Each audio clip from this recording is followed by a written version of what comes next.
Posible nga bang pumunta ng Bataan galing Makati nang hindi gumagamit ng gasolina?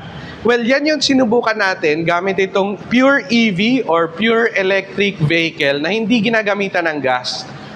So galing tayo sa may Uni-Oil sa Buendia, Makati, hindi para magpagas, para maglagay ng hangin sa ating gulong para siguradong pantay lahat sila. No? And nung nandun tayo, yung battery level nitong EV is 87%. Okay?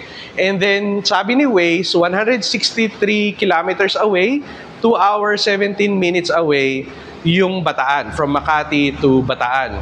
So, tinry natin, umalis tayo ng napakaaga doon, 5 a.m. na umalis tayo. And dumating tayo a little past 7 a.m. lang sa SM Bataan.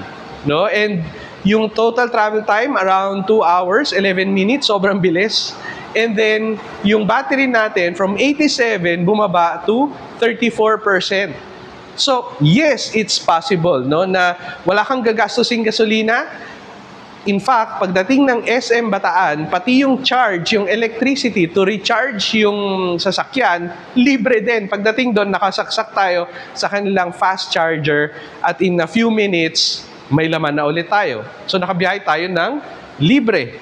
No? So, kung gusto nyo pa ng mas maraming tips about EV at paano pa makatipid, make sure naka-like kayo, share nyo na rin, at naka-subscribe at follow dito sa ating channel. See you sa susunod.